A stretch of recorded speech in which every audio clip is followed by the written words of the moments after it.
जय हिंद दोस्तों। मैं मिथुन कुमार आप सभी का अपने यूट्यूब चैनल एसएस मैथमेटिक्स पर स्वागत करता हूं। आज हम लोग क्लास 12 को शुरू करेंगे। हम लोग इसमें पहले सिलेबस देखेंगे कि कौन सा चैप्टर से कितने मार्क्स का क्वेश्चन आता है और कौन सा चैप्टर पढ़ना है और कौन सा चैप्टर हम लोगों को नहीं पढ़ना है, कौन सा चैप्टर वीवीआई है और कौन सा चैप्टर वीवीआई नहीं है। हम लोग इसी के बारे में जानेंगे। पहले हम लोग जानते हैं कि क्लास 12 में हम लोगों को दो बुक पढ़ना है। हम लोग क्लास 12 में दो बुक पढ़ना है। पहला हम लोग पढ़ना है बुक 1 और दूसरा हम लोग पढ़ना है बुक 2। दो बुक पढ़ना है। पहला बुक में हम लोगों को 1 से लेकर 6 चैप्टर तक पढ़ना है। 1 से लेकर हम लोगों को कितने चैप्टर तक पढ़ना है, तो 6 चैप्टर तक। पहला बुक में 6 चैप्टर तक पढ़ना है और दूसरा बुक में 7 से लेकर 13 चैप्टर तक हम लोगों को पढ़ना है। पहला बुक में 1 से लेकर 6 चैप्टर तक है और दूसरा बुक में 7 से लेकर 13 चैप्टर तक है। हम लोग का क्लास 12 का सिलेबस दो बुकों में बटा हुआ है। अब हम लोग इसको देखेंगे चैप्टर बाय एक करके। अब हम लोग बुक 1 का जो कि चैप्टर नंबर 1 से लेकर 6 तक है, इसको हम लोग बारी बारी करके देखेंगे कि कौन सा चैप्टर है। हम लोग पहले चैप्टर 1 देखते हैं। पहला चैप्टर का नाम है संबंध एवं फलन। संबंध एवं फलन, इसको हम लोग इंग्लिश में बोलते हैं relations and function. Relation and function, पहला चैप्टर का नाम क्या है, संबंध एवं फलन। दूसरा चैप्टर का नाम है प्रतिलोम त्रिकोणमितीय फलन, यानी कि इनवर्स ट्रिगोनोमेट्रिक फंक्शन। इसको हम लोग शॉर्ट फॉर्म में ITF भी कहते हैं। इनवर्स ट्रिगोनोमेट्रिक फंक्शन को हम लोग शॉर्ट फॉर्म में क्या बोलते हैं, ITF। तीसरा चैप्टर है अवयव यानी कि मैट्रिक्स। चौथा चैप्टर है सारणिक डिटर्मिनेंट्स। चौथा चैप्टर है सारणिक डिटर्मिनेंट्स और पांचवा चैप्टर है संतत तथा अवकलनीयता, continuity and differentiation. Continuity and differentiation और छठा चैप्टर है अवकलज के अनुप्रयोग, application of derivatives. Application of derivative. अब हम लोग बुक 2 को देखेंगे कि बुक 2 में कौन कौन से चैप्टर है। तो बुक 2 में चैप्टर नंबर 7 से लेकर चैप्टर नंबर 13 तक है। हम लोग पहले चैप्टर नंबर 7 को देखेंगे कि क्या नाम है। चैप्टर नंबर 7 का नाम है समाकलन यानी कि इंटीग्रेशन। समाकलन मीन्स इंटीग्रेशन। 8 नंबर चैप्टर है समाकलन के अनुप्रयोग। समाकलन के अनुप्रयोग, application of integration. Application of integration. 9वां चैप्टर है अवकल समीकरण, डिफरेंशिएशन इक्वेशन। डिफरेंशिएशन इक्वेशन और 10वां चैप्टर है जो कि आप लोग क्लास 11th के फिजिक्स में पढ़े होंगे। इसको कौन से क्लास में पढ़े हो, क्लास 11th में फिजिक्स के चैप्टर में आप लोग पढ़े होंगे जिसका नाम है सदिश बीजगणित। आप लोग वेक्टर क्लास 11th में पढ़े हैं ना, फिजिक्स के चैप्टर में। क्लास 11th में वेक्टर है ना फिजिक्स में। और 11वां चैप्टर है त्रिविमीय ज्यामिति, 3 डायमेंशनल ज्योमेट्री। और 12 नंबर चैप्टर है रैखिक प्रोग्राम, लीनियर प्रोग्रामिंग। इसको हम लोग शॉर्ट फॉर्म में इसी को हम लोग LPP भी कहते हैं, LPP भी बोलते हैं। इसको हम लोग LPP भी बोलते हैं। ये इसमें ग्राफ पढ़ाई होता है, इसमें ग्राफ होता है और ये हर साल इसे एक 5 मार्क्स वाला क्वेश्चन आता है। इसमें हर साल एक 5 मार्क्स वाला क्वेश्चन आता है। और 13 नंबर चैप्टर है प्रायिकता, प्रोबेबिलिटी। अब हम लोग जितना भी चैप्टर पढ़े हैं, चैप्टर 1 से लेकर 13 तक, हम लोग चैप्टर का नाम जाने हैं। हम लोग इस चैप्टरों को 6 यूनिट में करके पढ़ेंगे। कितने यूनिट में, तो 6 यूनिट में करके हम लोग पढ़ेंगे। 6 यूनिट में पढ़ेंगे। आप लोग अब सोचते होंगे कि यूनिट क्या होता है। तो यूनिट उसे कहते हैं हम लोग जैसे कि एक जैसा चैप्टर हो और एक से अधिक हो। जैसे 3 और 4 चैप्टर एक जैसा है तो हम लोग इसको 1 यूनिट में पढ़ेंगे, 1 यूनिट में बनाकर पढ़ेंगे। एक जैसा चैप्टर हो और एक से अधिक हो, 2-3 हो, तो हम लोग एक में मिला देंगे तो उसको हम लोग क्या बोलते हैं, यूनिट। तो हम लोग 13 चैप्टर को, 1 से लेकर 13 चैप्टर को 6 यूनिट में कर पढ़ेंगे। हम बारी बारी से देखते हैं कि 6 यूनिट कौन कौन से है और कौन से यूनिट से कितना मार्क्स का क्वेश्चन आता है। हम लोग सभी चैप्टरों को 6 यूनिट्स में हम लोग ने बांट दिया है और लोग पारा पारी देखते हैं। पहला यूनिट का नाम है रिलेशंस एंड फंक्शन। पहला यूनिट का नाम है रिलेशंस एंड फंक्शंस। इसमें चैप्टर नंबर 1 और 2 है। इसमें 2 चैप्टर है, 1 और 2। इससे हर साल एग्जाम में 10 मार्क्स का क्वेश्चन पूछता है। पहला यूनिट जिसका नाम है रिलेशन एंड फंक्शन, इसमें चैप्टर नंबर 1 और 2 आता है। इसे हर साल 10 मार्क्स का सवाल पूछता है। और दूसरा यूनिट है एलजेब्रा। दूसरा यूनिट का नाम है एलजेब्रा। इसमें चैप्टर नंबर 3 यानी कि मैट्रिक्स और डिटर्मिनेंट्स, चैप्टर नंबर 3 का नाम है मैट्रिक्स और चैप्टर नंबर 4 का नाम है डिटर्मिनेंट। इससे हर साल 30 मार्क्स का क्वेश्चन आता है। और सबसे वीवीआई जो यूनिट है वह है कैलकुलस। सबसे इंपॉर्टेंट जो वीवीआई है वह है कैलकुलस। कैलकुलस इसमें चैप्टर नंबर 5, 6, 7, 8, 9 इसमें 5 चैप्टर आता है और यह 44 नंबर का आता है। और जैसा कि आप लोग जानते हैं कि बिहार बोर्ड में अभी क्वेश्चन डबल पूछ रहा है, तो इसका डबल कीजिएगा तो 44 का डबल हो जाएगा 88, 44 का डबल होगा 88। इससे अभी 88 मार्क्स का सिर्फ आप लोगों को कैलकुलस का क्वेश्चन आएगा। और मैं आपको बता दूं कि 2024 में कैलकुलस से सिर्फ 94 मार्क्स का क्वेश्चन आया था। कैलकुलस से सिर्फ कितना मार्क्स का क्वेश्चन आया था? तो 94 मार्क्स का। अगर आप कैलकुलस से सिर्फ पढ़िएगा तो आपका 85 मार्क्स से ज्यादा अधिक नंबर ला सकते हैं। सिर्फ कैलकुलस पढ़कर 80 प्लस, मैथ में अधिक नंबर 80 प्लस ला सकते हैं। और हम लोग ये सबसे वीवीआई है, ये 12th क्लास का सबसे वीवीआई यूनिट है। इसमें चैप्टर नंबर 5, 6, 7, 8 और 9 इसमें 5 चैप्टर आता है जो कि 44 मार्क्स का है। इस यूनिट का नाम है कैलकुलस। और चौथा यूनिट है vector and 3D। Vector and 3D इसमें चैप्टर नंबर 10 और 11 आता है। ये 17 नंबर का क्वेश्चन पूछता है इससे। और पांचवा यूनिट है एलपीपी। इसमें हम लोग ग्राफ पढ़ा जाता है। यह हर साल एक ग्राफ 5 मार्क्स का आता है। चैप्टर नंबर 12 में है और इससे हर साल 6 मार्क्स का क्वेश्चन आता है। एक ग्राफ और एक कभी कभी 2 मार्क्स वाला और कभी कभी 1 मार्क्स वाला पूछ देता है। और छठा यूनिट है प्रोबेबिलिटी। इस चैप्टर नंबर 30 है और इससे 10 मार्क्स का क्वेश्चन आता है। यह पूरा को आप लोग मिला दीजिएगा तो टोटल मार्क्स 100 हो जाएगा। पूरा कितने मार्क्स का आता है? तो 100 मार्क्स का। इसमें सबसे वीवीआई है कैलकुलस। ये सभी इंपॉर्टेंट है लेकिन सबसे वीवीआई जो 12th के लिए है कैलकुलस है। लेकिन इसमें सभी को वीवीआई है, कोई भी चैप्टर कम नंबर का नहीं आता है, सबसे क्वेश्चन आता है और सभी वीवीआई है।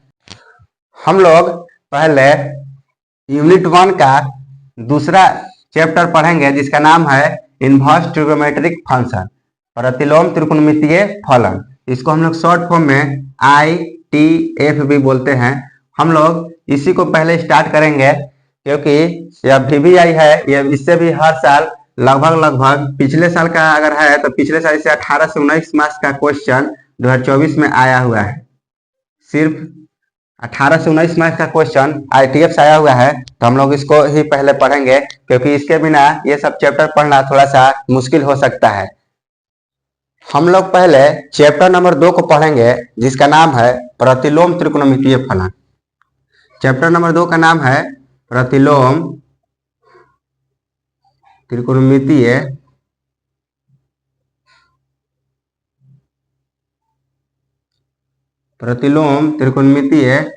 फलन। इसको हम लोग इंग्लिश में बोलते हैं इनवर्स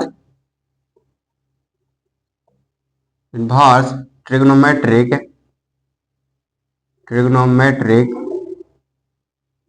फंक्शन। यह क्लास 12 का चैप्टर नंबर 2 है जो कि बहुत ही वीवीआई है। चैप्टर नंबर 2 है जो कि बहुत ही क्या है, वीवीआई है। क्योंकि इस बोर्ड एग्जाम में लगभग 18 से 19 नंबर का क्वेश्चन पूछता है। लगभग 18 से 19 नंबर का क्वेश्चन पूछता है। इसमें 10 ऑब्जेक्टिव होता है। ऑब्जेक्टिव क्वेश्चन इसमें लगभग 10 पूछता है। ऑब्जेक्टिव क्वेश्चन लगभग 10 पूछता है जो कि 10 मार्क्स का हो गया, जो कि 10 नंबर का हो गया। और 2 मार्क्स यानी कि शॉर्ट क्वेश्चन, 2 मार्क्स वाला क्वेश्चन यानी कि शॉर्ट क्वेश्चन लगभग 2 से 3 क्वेश्चन पूछता है। तो हम लोग इसमें 2 मानते हैं तो 2 को 2 मार्क्स वाला हो गया तो कितना मार्क्स का हो जाएगा? 4 मार्क्स का। और 5 मार्क्स वाला एक क्वेश्चन पूछता है। 5 मार्क्स वाला कितना पूछ देता है? तो एक क्वेश्चन पूछता है। तो 5 मार्क्स का एक क्वेश्चन कितने मार्क्स का हो गया? तो 5 मार्क्स का। हम इसको जोड़ेंगे तो 10 4 14 5 19। यह 2019 में 2014 में लगभग 18 से 19 नंबर का क्वेश्चन पूछा था। चैप्टर नंबर 2 से, इसका नाम है प्रतिलोम त्रिकोणमितीय फलन, से क्लास 12 का जो 2024 में एग्जाम हुआ था बिहार बोर्ड का, उसमें 18 से 19 नंबर का क्वेश्चन सिर्फ चैप्टर नंबर 2 से पूछा था। और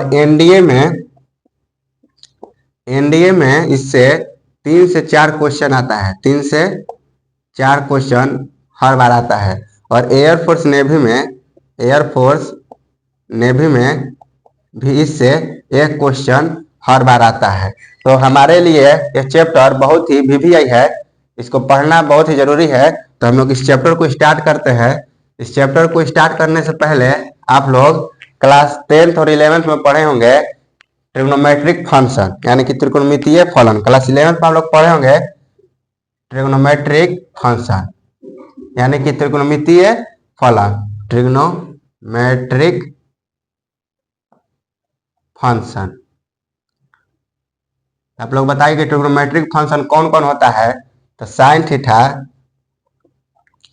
कोस theta, tan theta,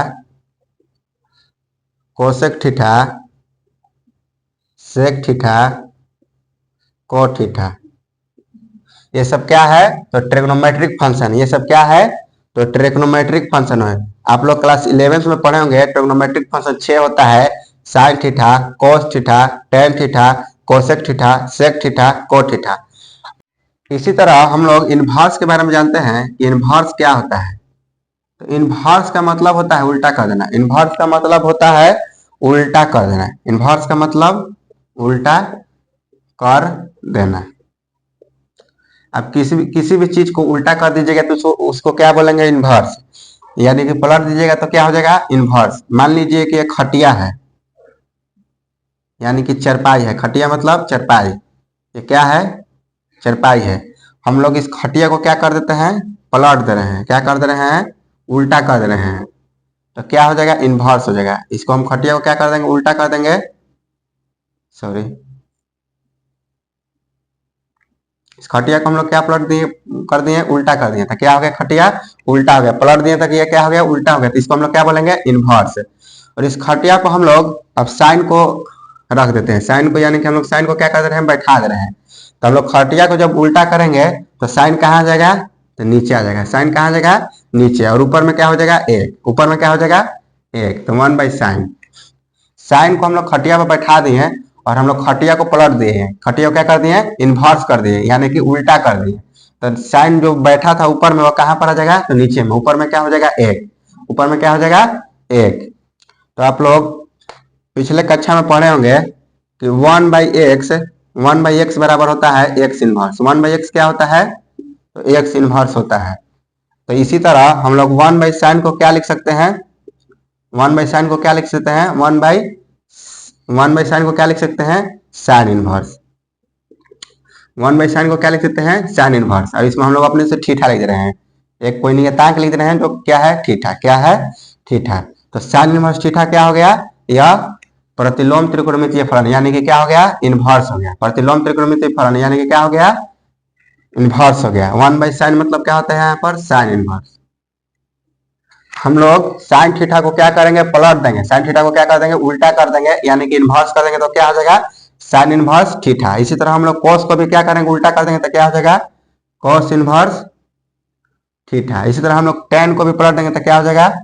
tan inverse theta. इसी तरह हम लोग कोसेक को भी पलट देंगे तो क्या हो जाएगा? Cosec inverse theta. और इसी तरह हम लोग सेक को भी पलट देंगे तो क्या हो जाएगा? तो सेक इनवर्स थीटा।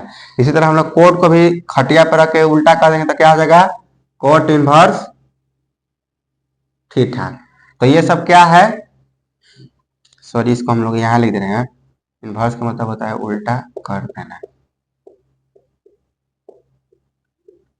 इनवर्स का मतलब क्या होता है? उल्टा कर देना। तो ये सब कौन सा फंक्शन हो गया? इनवर्स ट्रिग्नोमेट्रिक फंक्शन हो गया। ये सब क्या हो गया? Inverse trigonometric function. Inverse trigonometric function. Trigonometric function को हम लोग उल्टा कर देंगे तो कौन सा फंक्शन हो जाएगा, तो इनवर्स ट्रिग्नोमेट्रिक फंक्शन हो जाएगा। हम लोग क्या करना है, सिर्फ साइन थीटा को क्या कर देना है, उल्टा कर देना तो क्या हो जाएगा, sign inverse theta. Sign inverse theta, sine theta को हम लोग उल्टा कर देंगे तो क्या हो जाएगा, sign inverse theta. Sine inverse को हम लोग उल्टा कर देंगे तो sine inverse sorry sine theta को हम लोग उल्टा कर देंगे तो क्या हो जाएगा, साइन इनवर्स थीटा, यानी कि इनवर्स ट्रिग्नोमेट्रिक फंक्शन। ये सब क्या है, ट्रिग्नोमेट्रिक फंक्शन। ये सब क्या है, trigonometric function. Sine theta, cos theta, tan theta, cosec theta, sec theta, cot theta, ये सब क्या है, तो ट्रिग्नोमेट्रिक फंक्शन है। और sine inverse theta, cos inverse theta, tan inverse theta, cosec inverse theta, sec inverse theta, cot inverse theta, ये सब क्या है, तो इनवर्स ट्रिग्नोमेट्रिक फंक्शन। ये सब क्या है, इनवर्स ट्रिग्नोमेट्रिक फंक्शन है। एक नोट लिख लीजिएगा, नोट कि साइन इनवर्स थीटा को हम लोग आर्क साइन थीटा भी बोलते हैं, आर्क साइन थीटा भी बोलते हैं। इसी तरह कोस इनवर्स थीटा को भी हम लोग क्या बोलेंगे, आर्क कोस थीटा बोलेंगे। और इसी तरह हम लोग टेन इनवर्स थीटा को क्या बोलेंगे, arc tan theta, arc tan theta. और इसी तरह हम लोग कोसेक इनवर्स थीटा को भी क्या बोलेंगे, आर्क कोसेक थीटा। और इसी तरह हम लोग सेक थीटा को भी क्या बोलेंगे, सेक इनवर्स थीटा को क्या बोलेंगे, आर्क सेक थीटा। इसी तरह हम लोग कोट इनवर्स थीटा को भी क्या बोलेंगे, आर्क कोट थीटा। ये हम लोगों को एनडीए में पढ़ने को मिलता है। साइन इनवर्स थीटा की जगह क्या रहेगा, वहां पर arc sine theta, sign inverse theta के बदले में क्या रहेगा, आर्क साइन थीटा। तो आर्क साइन थीटा और साइन इनवर्स थीटा दोनों क्या है, सेम है, दोनों क्या है, एक ही चीज है। मान लीजिए कि साइन थीटा बराबर एक्स क्या है, एक त्रिकोणमितीय फलन है। साइन थीटा बराबर एक्स क्या है, एक तो त्रिकोणमितीय फलन है।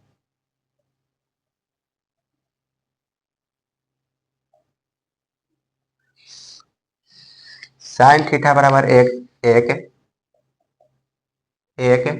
साइन थीटा बराबर एक्स एक क्या है, त्रिकोणमितीय फलन है। तो हम लोग इसको ऐसे लिख सकते हैं, थीटा बराबर साइन इनवर्स एक्स, थीटा बराबर साइन इनवर्स एक्स। हम लोग इसको ऐसे लिख सकते हैं ना, थीटा बराबर साइन इनवर्स एक्स। तो ये कौन सा फलन हो जाएगा, तो इनवर्स ट्रिग्नोमेट्री है, इनवर्स त्रिकोणमितीय फलन, यानी कि प्रतिलोम त्रिकोणमितीय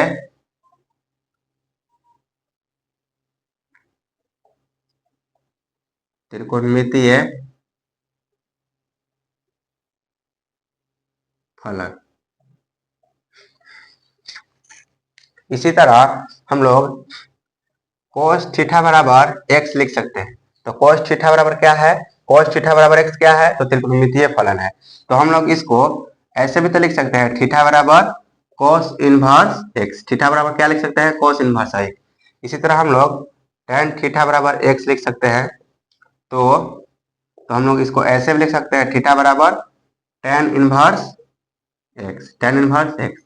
इसी तरह सभी को हम लोग लिख दे रहे हैं कोसेक थीटा बराबर एक्स। तो थीटा बराबर cosec inverse x, sec theta बराबर एक्स। तो थीटा बराबर sec inverse x, cot theta बराबर एक्स। तो थीटा बराबर कोट इनवर्स एक्स। ये सब साइन थीटा बराबर एक्स, कोस थीटा बराबर एक्स, टेन थीटा बराबर एक्स, कोसेक थीटा बराबर एक्स, सेक इनवर्स थीटा बराबर एक्स, कोट थीटा बराबर एक्स, ये सब क्या है, त्रिकोणमितीय फलन। और हम लोग इसी को ऐसे भी तो लिख सकते हैं, थीटा बराबर साइन इनवर्स एक्स, थीटा बराबर साइन इनवर्स एक्स। तो ये सब क्या हो गया, तो प्रतिलोम त्रिकोणमितीय फलन, यानी कि इनवर्स ट्रिग्नोमेट्रिक फंक्शन। इसी को ऐसे ही थीटा बराबर कॉस इनवर्स एक्स क्या हो गया, इनवर्स ट्रिग्नोमेट्रिक फंक्शन। ऐसे थीटा बराबर tan इनवर्स एक्स क्या हो जाएगा, प्रतिलोम त्रिकोणमितीय फलन। थीटा बराबर कोसेक इनवर्स क्या हो जाएगा, प्रतिलोम त्रिकोणमितीय फलन। थीटा बराबर सेक इनवर्स क्या हो जाएगा, सेक इनवर्स एक्स प्रतिलोम त्रिकोणमितीय फलन। कोट इनवर्स एक्स क्या हो जाएगा, तो प्रतिलोम त्रिकोणमितीय फलन। ये सब क्या है, तो त्रिकोणमितीय फलन है। ये सब क्या है, तो त्रिकोणमितीय फलन है। और ये सब क्या है, प्रतिलोम त्रिकोणमितीय फलन है। ये सब ट्रिग्नोमेट्रिक फंक्शन है और ये इनवर्स ट्रिग्नोमेट्रिक फंक्शन है। हम लोग पहले इसको बात कर ले रहे हैं कि इसको हम लोग पढ़ेंगे कैसे। तो हम लोग इसको पढ़ेंगे साइन, इसको हम बोल रहे हैं साइन इनवर्स एक्स को हम लोग कैसे पढ़ेंगे, तो sine inverse x, sine inverse x हम लोग इसको क्या पढ़ेंगे, sine inverse x, sine inverse x. ऐसे ही इसको क्या पढ़ेंगे, कॉस इनवर्स एक्स, इसको क्या पढ़ेंगे, टेन इनवर्स एक्स, इसको क्या पढ़ेंगे, कोसेक इनवर्स एक्स, इसको क्या पढ़ेंगे, सेक इनवर्स एक्स, इसको क्या पढ़ेंगे, cot inverse x, cot inverse x. ये सब क्या है, तो त्रिकोणमितीय फलन यानी कि ट्रिग्नोमेट्रिक फंक्शन है। और ये सब क्या है, तो प्रतिलोम त्रिकोणमितीय फलन यानी कि इनवर्स ट्रिग्नोमेट्रिक फंक्शन है। आप लोग एक नोट याद कर लीजिएगा, लिख लीजिएगा note, sine inverse x, sine inverse x कभी भी बराबर नहीं होता है 1 साइन एक्स के, कभी भी बराबर नहीं होता है 1 साइन एक्स के, क्योंकि 1 साइन एक्स क्या होता है, तो कोसेक्स होता है। 1 साइन एक्स क्या होता है, कोसेक्स होता है। इसी को हम लोग एक और तरीका से लिख सकते हैं, या साइन एक्स इनवर्स के कभी भी बराबर नहीं होता है, साइन इनवर्स एक्स कभी बराबर नहीं होता है साइन एक्स इनवर्स के, क्योंकि 1 साइन एक्स क्या होता है, कोसेक्स होता है। आज के वीडियो में हम लोग इतना ही जानेंगे, और हम लोग नेक्स्ट वीडियो में इससे आगे की बातें को चर्चा करेंगे, और इसके बहुत सारे क्वेश्चन को हम लोग करेंगे। और इसमें हम लोग को 10 से 15 सेट पढ़ना है, तो हम लोग पारापारी करके एक एक सेट को पढ़ेंगे, और सभी सेट में बहुत सारे क्वेश्चन है। हम लोग नेक्स्ट वीडियो में मिलते हैं, तब तक के लिए जय हिंद।